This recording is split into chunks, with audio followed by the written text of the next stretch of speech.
Hello students. Previous lecture में मैंने coordination compounds chapter start किया था। उस लेक्चर के अंदर कुछ स्टूडेंट्स को कुछ पार्ट्स में डाउट थी, तो वो डाउट मैं आज क्लियर करूँगा और आगे के कुछ टॉपिक्स मैं लूँगा। ओके, अभी सबसे पहला जो डाउट था वो एम्बीडेंटेड लिगेंड्स के एग्जाम्पल को लेकर के था।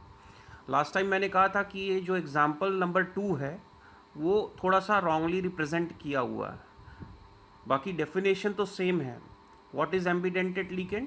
If a ligand has two or more donor atoms, complex is form, only one donor atom is attached to the metal. तो यहाँ पे क्या है कि केवल एक ही डोनर एटम एक टाइम पे जुड़ा रहता है।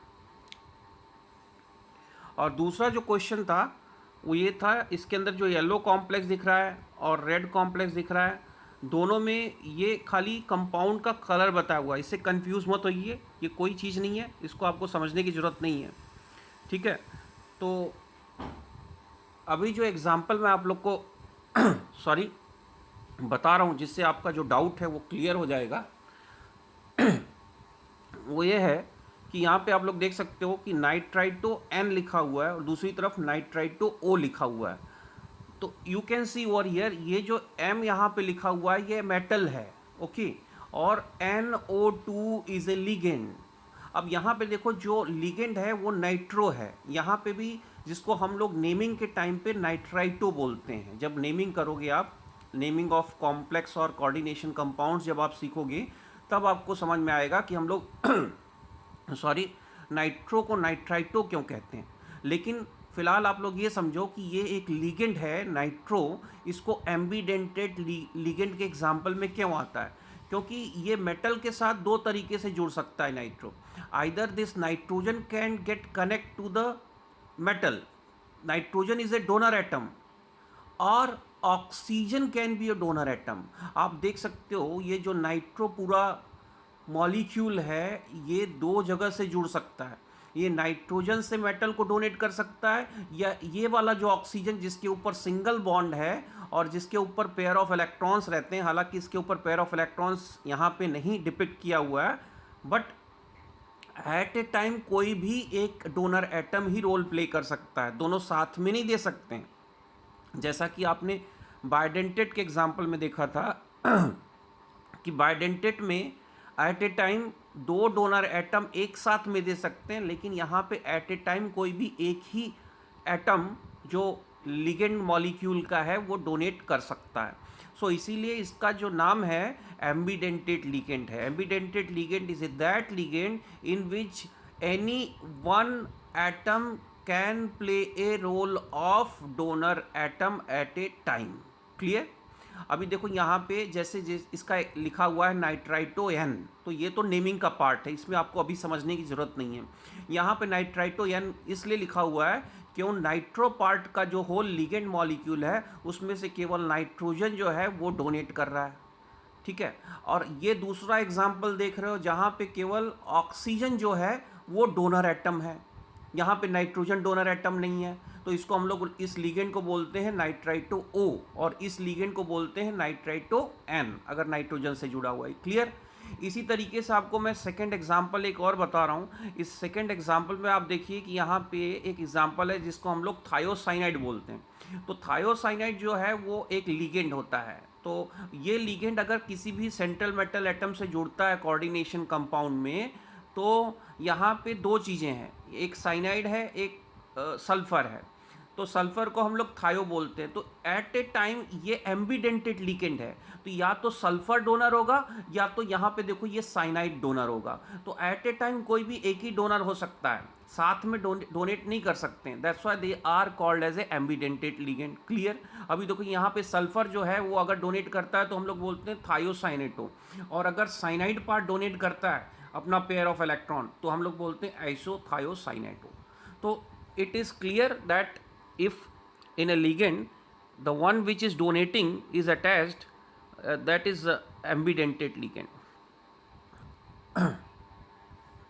अभी आप लोग को वो बहुत ही अच्छे से मैं एक एग्जाम्पल से समझाने की कोशिश कर रहा हूँ। अभी आप लोगों ने देखा कि थायोसाइनेट जो है वो उसमें या तो सल्फ़र डोनेट कर सकता है या तो साइनाइड डोनेट कर सकता है। अभी आपको ये जो एग्जाम्पल बताया हुआ है वो एग्जाम्पल आप देखिए, इसके अंदर ये एग्जाम्पल है, दिस इज़ द एग्जाम्पल। ये आपका कोऑर्डिनेशन कंपाउंड है। अब इस कोऑर्डिनेशन कंपाउंड में आप देखो कोबाल्ट सेंट्रल मेटल एटम है और उसके साथ साथ कितने लिगेंड जुड़े हुए हैं? टोटल 6 लिगेंड्स हैं।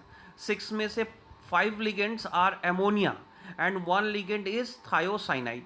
ओके, अब ये एमोनिया तो मोनोडेंटेट है, कुछ प्रॉब्लम नहीं है। उसके अंदर नाइट्रोजन डोनेट करेगा, नाइट्रोजन डोनेट करेगा। It is a monodentate ligand you can see here. So all the 5 ammonia is donating through nitrogen. But what about thiocyanide? ठीक है, अब थायोसाइनेट में either this nitrogen can donate or you can see in this example sulphur can donate. तो अगर nitrogen donate करता है तो हम उसको बोलते हैं थायोसाइनाइड, और अगर सल्फर डोनेट करता है तो हम लोग बोलते हैं आइसोथायोसाइनाइड। So understood. सो ये मतलब होता है एम्बिडेंटेड लिगेंड का कि कौन सा एटम उस लिगेंड में से डोनेट कर रहा है। क्लियर हो गया ये? Now let us see what are the different topics which you have. I will clear it which you may not have understood in the previous lecture, and these are terms used in coordination compounds. Last time भी मैंने आप लोगों को ये चीज़ें जो हैं बताई थी, लेकिन मुझे ऐसा लग रहा है कि मैं थोड़ा सा रिपीट करूं क्योंकि ये पार्ट क्लियर नहीं हुआ होगा अगर किसी को। तो इसके अंदर 3 चीज़ें हैं, 4 चीज़ें हैं। एक है कोऑर्डिनेशन स्फीयर, दूसरा है charge number of complex ion, तीसरा है oxidation state of metal ion, और चौथा है coordination number of metal ion. ठीक है, तो ये सब चीज़ें मैं आपको अगले स्लाइड्स में क्लियर करूँगा। तो सबसे पहले चीज़ आती है कि what are the different terms involved in the coordination compounds, जो हम टर्म्स यूज़ करते हैं। तो आपको मैं बहुत ही एक सिंपल एग्जांपल लिया हूँ यहाँ पे, जिसको जो पहले भी मैं आप लोगों को दिखा चुका हूँ। ये एग्जांपल है K4FeCN6। ठीक है, तो K4FeCN6 एक्चुअली देखा जाए तो मैंने अभी आपको दिखाया कि ये जो टर्म्स मैं क्लियर करने वाला हूँ वो coordination sphere, charge number, oxidation state, coordination number. इस एग्जांपल से आपको सब अच्छे से समझ में आ जाएगा। अब इसके अंदर आप देखिए तो K4FeCN6 जो होता है वो एक कोऑर्डिनेशन कंपाउंड है। ये कोऑर्डिनेशन कंपाउंड में आप देख सकते हो कि इसके अंदर एक स्क्वायर ब्रैकेट है, आपको दिख रहा है यहाँ पे। ये कोऑर्डिनेशन कंपाउंड है, इसके अंदर ये स्क्वायर ब्रैकेट के अंदर एक चीज़ लिखा हुआ और एक स्क्वायर ब्रैकेट के बाहर है। तो जो स्क्वायर ब्रैकेट के अंदर जो भी चीज़ होती है उसको हम लोग बोलते हैं कोऑर्डिनेशन स्फीयर या कोऑर्डिनेशन एंटिटी, और जो स्क्वायर ब्रैकेट के बाहर आता है उसको हम लोग कहते हैं counter ion. Clear? What is counter ion? जो बाहर है। जो अंदर है, जो स्क्वायर ब्रैकेट के अंदर है, उसको हम लोग कहते हैं कोऑर्डिनेशन स्फीयर। ठीक है, अब बात आती है कि मैंने कहा कि कोऑर्डिनेशन स्फीयर क्या होता है, ये मैंने अभी आपको क्लियर कर दिया। What is coordination sphere? Coordination sphere is nothing but it is that part which is known as complex ion, जिसके अंदर कोऑर्डिनेट बॉन्ड रहता है। ठीक है, अब ये देखो दूसरा, ये जो चीज़ है इसके अंदर आयरन जो है वो सेंट्रल मेटल एटम है। साइनाइड जो है वो लिगेंड है। कितने साइनाइड हैं? 6 साइनाइड के मॉलिक्यूल हैं। So cyanide total 6 molecules of cyanide is attached to the iron. So ये लिगेंड है साइनाइड। अब यहाँ पे एक चीज़ और लिखा हुआ है कोऑर्डिनेशन नंबर, वो भी मैं आपको क्लियर करूँगा। यहाँ पे कोऑर्डिनेशन नंबर है 6। ठीक है, ओके। और एक चीज़ आप बात ध्यान से देखिए यहाँ पे, जो आगे भी आपको बताई जाएगी। जैसे ही हमने इसको इक्वेशन लिखा हुआ है, इसमें इक्वेशन में 2 पार्ट है, एक पोटेशियम पार्ट है और एक कॉम्प्लेक्स आयन पार्ट है। अभी सबसे पहले अभी आपको कैलकुलेट करना है कि how we can calculate the ion charge और what is an oxidation number. अभी आपको मैंने अभी जस्ट बताया कि हमको जो चीज़ें आज पढ़नी है, सबसे पहले कोऑर्डिनेशन स्फीयर क्या होता है, मैंने क्लियर कर दिया आपको कोऑर्डिनेशन स्फीयर क्या होता है। दूसरा होता है charge number of complex ion, तीसरा है ऑक्सीडेशन स्टेट, और चौथा है कोऑर्डिनेशन नंबर। सीधे बेसिक क्लियर होना बहुत ज़रूरी है, इसलिए मैं आपको बेस बार बार बता रहा हूँ। देखो अभी यहाँ पे इस एग्जाम्पल को मैं वापस लूँगा, तो जो दूसरा पॉइंट मेरा था, what is the charge on complex ion, तो इसके अंदर अभी कॉम्प्लेक्स पार्ट कौन सा है, जो कोऑर्डिनेशन स्फीयर है वही कॉम्प्लेक्स पार्ट है। This is a complex part. आप देखो जैसे ही हमने इसको पानी में डाला, एक्वस में डाला, तो एक्वस में डालते ही ये दो पार्ट में डिसोसिएट हो गया, एक बना पोटेशियम आयन और एक बना कॉम्प्लेक्स आयन। ये है कॉम्प्लेक्स आयन। तो कॉम्प्लेक्स आयन में देखिए जो पोटेशियम के ऊपर जो भी चार्ज है, चार है इसके अंदर, पोटेशियम है, एक के ऊपर प्लस चार्ज होता है, तो जितना ये आयंस है उतना ही इसके ऊपर अपोजिट चार्ज रहेगा। तो यहाँ पे 4 आयंस थे, प्लस चार्ज था, इधर हो जाएगा 4 माइनस। सो ये है चार्ज ऑफ कॉम्प्लेक्स आयन। जो मैंने आपको बताया दूसरी चीज, what is the charge on complex ion, तो ये जो है कॉम्प्लेक्स आयन है और इसके ऊपर चार्ज है 4 minus. So second term is clear, what is the complex on the, what is the charge on complex ion. अब हम लोग कैलकुलेट करेंगे तीसरा part, that is called as a how to calculate the oxidation state of a central metal atom. अभी इसके अंदर देखो आप, ये एग्जांपल मैं वही ले रहा हूँ, K4FeCN6। तो हमारा जो कॉम्प्लेक्स आयन क्या है, FeCN6, जिसको हम लोग क्या बोलते हैं, कोऑर्डिनेशन स्फीयर और कोऑर्डिनेशन एंटिटी। तो इसके अंदर आप देखिए ये जो आयरन है वो सेंट्रल मेटल एटम है। अब इसका हमको क्या कैलकुलेट करना है, ऑक्सीडेशन स्टेट। तो इसका ऑक्सीडेशन स्टेट करने के लिए सबसे पहले आप इसको डिवाइड कर लो। आप देखो यहाँ पे पोटेशियम प्लस है, this is counter ion and this is another ion, this is a complex. इसके ऊपर मैंने -4 नहीं लिखा हुआ है, यू कैन एज्यूम दैट। अभी ये देखो, ये मैंने स्प्लिट करके दिखा दिया, 4 potassium ions and 4 minus charge on the which ion, this is your complex ion. अब मुझे कैलकुलेट करना है कि आयरन के ऊपर जो मेटल आयन है कितना चार्ज होगा, that is the oxidation state of iron. सबसे पहले आप देखो 4K plus is equal to कितना चार्ज है उसके ऊपर, 4 plus total charge on counter ion. और आयरन साइनाइड पे कितना चार्ज है, 4 माइनस चार्ज है। ठीक है, ओके। अभी देखो आप लोग, अभी आप पोटेशियम को भूल जाओ, आप खाली इस काउंटर कोऑर्डिनेशन स्फीयर को देखो। इस कोऑर्डिनेशन स्फीयर पे देखो, टोटल सपोज इसके ऊपर चार्ज है x आयरन के ऊपर, साइनाइड के ऊपर कितना चार्ज है, -1। टोटल कितने साइनाइड हैं, 6। अभी इनका टोटल जो है चार्ज आता है कॉम्प्लेक्स आयन का 4 माइनस आयन। तो आप लोग इसको लिख लो, iron raise to certain charge, cyanide raise to -1 charge is equal to total charge 4 minus.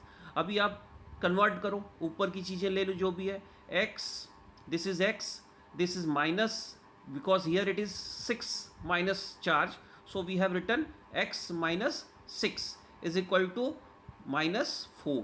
तो टोटल चार्ज हो गया -4 जो इसके ऊपर है, ये मिला के इनका चार्ज है, इसका चार्ज हमको पता करना है, that is oxidation state of central metal atom, that is x. So x -6, since we know one charge on one cyanide, so 6 charge on 6 cyanide, -6 is equal to -4.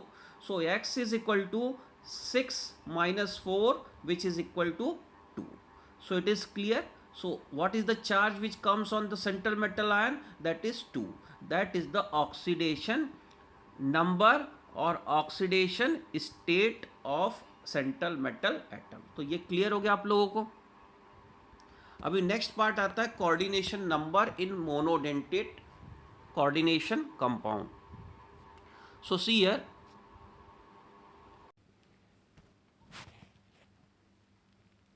Yes students, अभी जो मैंने आपको बताया, अभी जो दूसरा पार्ट आप लोग को पढ़ाने वाला हूँ वो है coordination number in coordination compounds.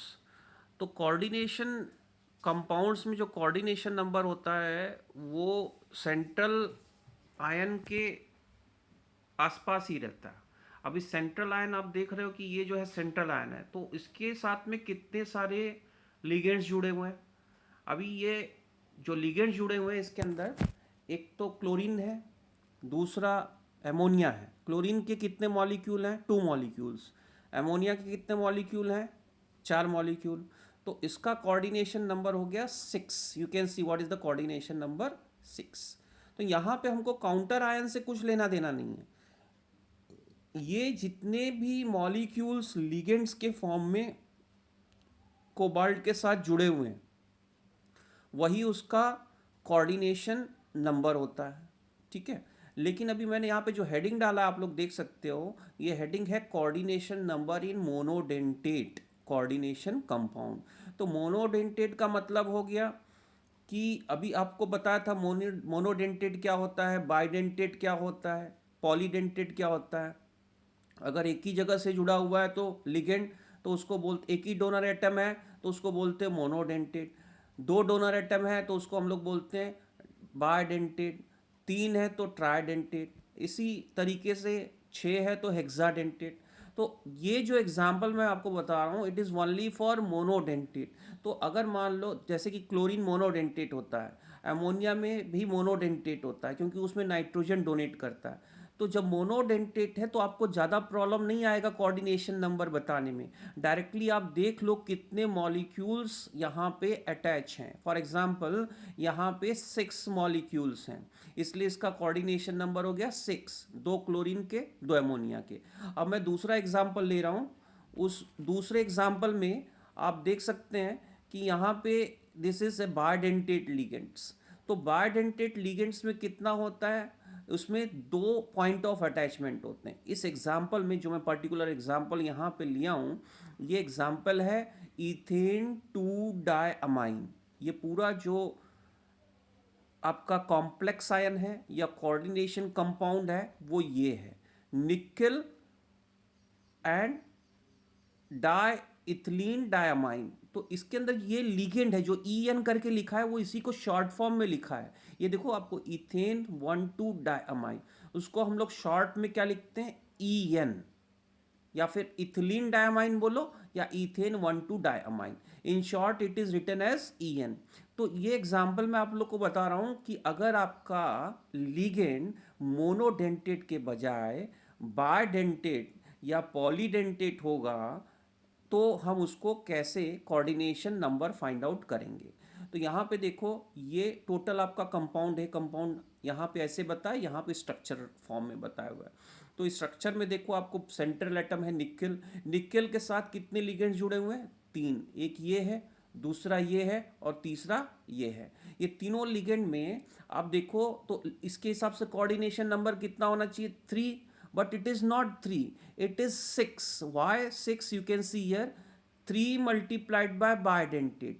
हमको ये नहीं देखना है कि कितने इलेक्ट्रॉन डोनेट हो रहे हैं, कितने पेयर ऑफ इलेक्ट्रॉन डोनेट हो रहे हैं। आप देखो यहाँ पे ये बायडेंटेट है, बायडेंटेट ये पूरा एक मॉलिक्यूल है। यहाँ पे एक नाइट्रोजन पेयर ऑफ इलेक्ट्रॉन देगा, दूसरा नाइट्रोजन पेयर ऑफ इलेक्ट्रॉन देगा। ऐसे ही हर एक लिगेंड में 2-2 जगह से इलेक्ट्रॉन्स आएंगे, यहाँ से आएगा, यहाँ से आएगा। तो टोटल 6 जगह से आ रहा है। तो कितना हो जाएगा?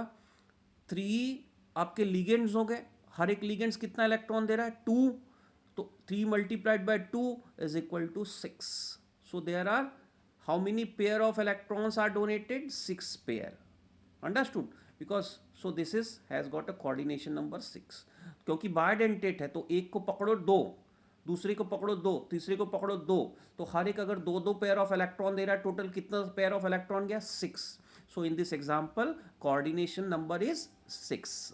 अगर आपको नहीं समझा है आप पॉज करके रिपीट कर सकते हो। नाउ अभी नेक्स्ट पार्ट जो आ रहा है हमारे टॉपिक का वो है double salt and coordination complex. अभी डबल सॉल्ट और कोऑर्डिनेशन कॉम्प्लेक्स क्या होता है? अभी तक मैंने आप लोग को जो भी डिस्कस किया है वो किया है कोऑर्डिनेशन कॉम्प्लेक्स के बारे में या कोऑर्डिनेशन कंपाउंड के बारे में। तो जो दोनों का बनने का तरीका सेम होता है लेकिन उसका जो नेचर होता है अलग होता है। अब बनते कैसे हैं आप लोग को ये जो लिखा हुआ आप उसको समझने की कोशिश करो। Combination of to or more stable compounds, अभी आपको इंपॉर्टेंट है यहाँ पे, two or more stable compounds जब कंबाइन करते हैं in stoichiometric ratio can give two types of substances namely double salt and coordination compounds. समझ में आ गया? अगर आपके दो या दो से ज़्यादा सॉल्ट या कंपाउंड आपस में मिलते हैं स्टोइकोमेट्रिक रेशो में, तो दो टाइप का कंपाउंड्स बनता है, एक बनता है डबल सॉल्ट, एक बनता है कोऑर्डिनेशन कॉम्प्लेक्स और कोऑर्डिनेशन कंपाउंड। ठीक है, अभी मैं आप लोग को एक एग्जांपल दे रहा हूँ। जैसे फॉर एग्जांपल ये जो है आपका एक एग्जांपल है, this is example of double salt. ये है, इसको हम लोग बोलते हैं मोर सॉल्ट।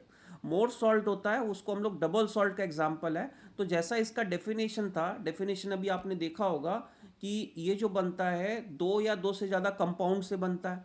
तो इसके अंदर देखो जो मोर सॉल्ट है वो डबल सॉल्ट का एग्जाम्पल है। डबल सॉल्ट का मतलब हो गया दो सॉल्ट। तो ये दो सॉल्ट को मिला के बनाया हुआ, एक है फेरस सल्फेट, एक है अमोनियम सल्फेट। इन दोनों को हमने मिला दिया तो क्या बन गया? मोर सॉल्ट। समझ में आ गया? तो ये है डबल सॉल्ट। तो दो टाइप के आपके ये सॉल्ट होते हैं, एक डबल सॉल्ट होता है और दूसरा होता है कोऑर्डिनेशन कॉम्प्लेक्स। तो अभी मैं फिलहाल बात कर रहा हूँ डबल सॉल्ट के बारे में। तो डबल सॉल्ट जो है वो इस तरीके से बनता है और इसी तरीके से आपका कोऑर्डिनेशन कॉम्प्लेक्स भी बनता है। लेकिन दोनों में डिफरेंस क्या है वो हमको समझना है। यहाँ पे एक चीज़ मैंने और बताया हुआ है, ये जो लिखा हुआ है स्टेटमेंट आप उसको ध्यान से देखो। डबल सॉल्ट के बारे में लिखा हुआ है कि double salt dissociates in water completely into simple ions. तो जितने भी आयंस से वो बना हुआ है वो पानी में डालते ही उतने आयंस में वो स्प्लिट हो जाता है, मतलब उतने उतने आयंस में वो अलग हो जाता है। अभी आप आगे देखो, ये जो एग्जाम्पल है आपके सामने, ये एग्जाम्पल जो है वो किसका है? वो एग्जाम्पल मैंने लिया हुआ है डबल सॉल्ट का। तो आपके सामने दो एग्जाम्पल है। एक तो है एलम का। एलम आप लोग जानते हैं जिसको हम लोग फिटकरी बोलते हैं। तो एलम का जो है वो बनता कैसे है? वो बनता है दो चीज़ को मिला के, एक तो पोटेशियम सल्फेट और एक होता है एल्यूमिनियम सल्फेट। तो हम जब इन दोनों चीज़ को मिला देते हैं तो हमारा बनता है डबल सॉल्ट एलम। ठीक है, जिसको हम लोग पोटेशियम एल्यूमिनियम सल्फेट बोलते हैं। तो आपने देखा कैसे दो अलग अलग कंपाउंड को हमने मिला करके एक बड़ा कंपाउंड बना दिया जिसको हम लोग डबल सॉल्ट बोलते हैं। तो अब इसका नेचर कैसा होता है जो कि कोऑर्डिनेशन कॉम्प्लेक्स से अलग होता है? इसका नेचर ऐसा होता है जैसे कि हमने ये लिखा हुआ है, देखो आप लोग, when dissolve they dissociate into all of their ionic components. जैसे ही हम इसको डिसॉल्व करते हैं पानी में तो वो क्या होता है, अपने जो आयंस होते हैं उसमें स्प्लिट हो जाता है। अब जैसे देखो आप पोटेशियम एल्यूमिनियम सल्फेट है, जैसे हमने इसको पानी में डाला तो क्या बना? यहाँ पे पोटेशियम आयन बना, दूसरा ये कौन सा आयन बना? एल्यूमिनियम आयन बना, और तीसरा सल्फेट आयन बना। मतलब जो भी आयंस बन सकते थे वो पूरे आयंस बन गए, अलग हो गए। तो ये खास बात होती है। तो ये एग्जाम्पल था हमारा एलम का। इसी तरीके से आप देखो ये जो एग्जाम्पल दूसरा वाला है, ये एग्जाम्पल है, this is the example of more salt. More salt क्या होता है? Ammonium sulphate NH4FeSO4 twice. यहाँ पे आपको दिख नहीं रहा है, this is NH4FeSO4 twice. Okay, so you can C over here, जैसे ही हमने इसको पानी में डाला NH4FeSO4 ट्वाइस, इसमें तीन आयन्स हैं, तीनों अलग हो गए। एक एमोनियम आयन बना, एक फेरस आयन बना, एक सल्फेट आयन बना। ठीक है, तो ये खास बात होती है डबल सॉल्ट का, that they get split into its constituent ions when they are dissolved in water. ठीक है, अभी आप देखो, अब हम बात करेंगे कोऑर्डिनेशन कंपाउंड की। देखो दोनों का बनने का तरीका वही था, दोनों बने हैं टू या टू से ज़्यादा सॉल्ट से, लेकिन जब हम उसी कंपाउंड को पानी में डालते हैं तो दोनों बिहेव अलग अलग करते हैं। डबल सॉल्ट जहाँ की पूरे आयंस में स्प्लिट हो जाता है, कोऑर्डिनेशन आयन पूरे आयंस में स्प्लिट नहीं होता है। तो आपको यहाँ पे दिया हुआ है कि coordination compound dissociates in water to form complex ion and counter ion. अब ये खास बात है यहाँ पे। अब देखो ये एग्जाम्पल हमने लिया है K3FeCN6। अब K3 क्या है? ये काउंटर आयन है, और जो स्क्वायर ब्रैकेट के अंदर आपको दिख रहा है ये है आपका कोऑर्डिनेशन स्फीयर। या फिर हम उसको क्या बोलते हैं, कॉम्प्लेक्स आयन। तो जब हमने इसको पानी में डाला तो ये दो चीज़ों में स्प्लिट हो गया, एक पार्ट ये बना जिसको हम लोग कोऑर्डिनेशन स्फीयर या कॉम्प्लेक्स आयन बोलते हैं, और दूसरा काउंटर आयन। तो काउंटर आयन क्या था, पोटेशियम, ये पॉजिटिव आयन था, और ये निगेटिव आयन था। जितना पॉजिटिव वो रहेगा उतना ही निगेटिव ये रहेगा। ये पॉजिटिव है 3 वाला, ये माइनस है 3 वाला। तो you can see here what is form, this is the. अब ये फर्दर स्प्लिट नहीं होगा। आप ये मत समझो कि यहाँ पे आयरन आयन भी बनेगा और साइनाइड भी बनेगा। ये एंटिटी जो कोऑर्डिनेशन वाली है ये स्प्लिट नहीं होने वाली। यही डिफरेंस है डबल सॉल्ट में और कोऑर्डिनेशन कंपाउंड में। ये खाली इन दो पार्ट में स्प्लिट होता है, जिसको हम लोग बोलते हैं काउंटर आयन और कॉम्प्लेक्स आयन। दूसरा एग्जाम्पल देख लो। ये एग्जाम्पल थोड़ा सा इससे अलग है। अलग इसलिए है क्योंकि यहाँ पे आपका जो कॉम्प्लेक्स आयन था वो माइनस था, और यहाँ पे जो कॉम्प्लेक्स आयन है वो प्लस है। तो ऐसा जरूरी मत समझो कि आपका कॉम्प्लेक्स आयन हमेशा माइनस रहेगा और काउंटर आयन प्लस रहेगा। काउंटर आयन निगेटिव हो सकता है, पॉजिटिव हो सकता है। कॉम्प्लेक्स आयन निगेटिव हो सकता है, पॉजिटिव हो सकता है। तो आप देखो ये दूसरा एग्जाम्पल है जिसमें आपको सिल्वर आपका सेंट्रल मेटल एटम है और एमोनिया उसके अंदर के लिगेंड्स हैं, ये दोनों मिला करके बना रहे हैं कोऑर्डिनेशन स्फीयर। और ये आपके बाजू में है क्लोराइड या क्लोराइड। तो क्लोराइड है काउंटर आयन। तो जैसे ही हमने पानी में डाला, आप देख रहे हो यहाँ पे एक क्लोराइड आयन बन गया और दूसरा एक कोऑर्डिनेशन स्फीयर यानी कॉम्प्लेक्स आयन बन गया। अब ये फर्दर स्प्लिट नहीं होगा। आप ये मत समझो कि ये सिल्वर आयन बनेगा या अमोनियम आयन बनेगा, no, they will not break it further. So ये डिफरेंस होता है। तभी आप लोगों को शायद समझ में आ गया होगा। अभी हम लोग देखेंगे कि इसके बीच में what is the difference between double salt and coordination compound. तो डबल सॉल्ट क्या होता है, these exist only in solid state and dissociate into constituent species in their solution. ये जो होता है वो स्प्लिट होता है किसमें, into constituent species in their solution. जितने भी कॉन्स्टिट्यूएंट्स हैं उसमें स्प्लिट हो जाता है, डिसोसिएट हो जाता है। They retain their identity in solid as well as in solution state. तो जब वो सॉलिड फॉर्म में था और जब उसमें उसको आपने पानी में डाला, उसके बाद भी अपना वो जो आइडेंटिटी है वो उसका ख़त्म नहीं होता है। वो कॉम्प्लेक्स जो है, कॉम्प्लेक्स आयन रहता है, कॉम्प्लेक्स आयन स्प्लिट नहीं होता है, ठीक है। दूसरा, दे लूज, डबल सॉल्ट के बारे में है, they lose their identity in dissolved state. तो जैसे ही हम लोग उसको डिसॉल्व करते हैं तो उसका आइडेंटिटी खत्म हो जाता है, वो आयनिक फॉर्म में चला जाता है। दे do not lose their identity in dissolved state, वो लूज नहीं करता है। तो यहाँ पे खास बात क्या है, their properties are essentially the same as those of constituent species. तो उनका प्रॉपर्टी और किसका, their properties are essentially the same as those of constituent species. तो their property is same as those of constituent species। तो जिससे वो बने रहते हैं और उनका डबल सॉल्ट की प्रॉपर्टी करीब करीब सेम रहती है। Their properties are different from those of their constituents, ठीक है। जैसे एग्जांपल आपको K4FeCN6 का दिया हुआ है, तो यहाँ पे जो ये फेरस आयन है और साइनाइड आयन है उसका टेस्ट नहीं दिखाएगा, क्योंकि डिसॉल्व होने के बाद ये दोनों स्प्लिट नहीं होगा, ठीक है। तो जो पानी में डाला है और जो पानी में नहीं डाला है सॉलिड, दोनों की प्रॉपर्टी में बहुत अंतर है, क्योंकि ये स्प्लिट नहीं होने वाला है, ये सेम ही रहेगा। They retain their identity, sorry they do not lose their identity, मतलब ये अलग ही नहीं होने वाला। तो इसकी प्रॉपर्टी के अंदर कुछ चेंज नहीं आएगा। In double salt the metal atom और आयन एग्जिबिट नॉर्मल वैलेंसी। तो यहाँ पे नॉर्मल वैलेंसी दिखाता है, लेकिन इसके अंदर दो टाइप की वैलेंसीज होती हैं। एक होता है निगेटिव आयन वैलेंसी, एक होता है प्राइमरी वैलेंसी, एक होता है सेकेंडरी वैलेंसी, जो मैं आपको नेक्स्ट लेक्चर में बताऊंगा। तो ये पार्ट मैं थोड़ा सा आपको नेक्स्ट लेक्चर में वापस रिपीट करूंगा और मैं यहाँ पे स्टॉप करता हूँ। So take care, have a nice day, thank you.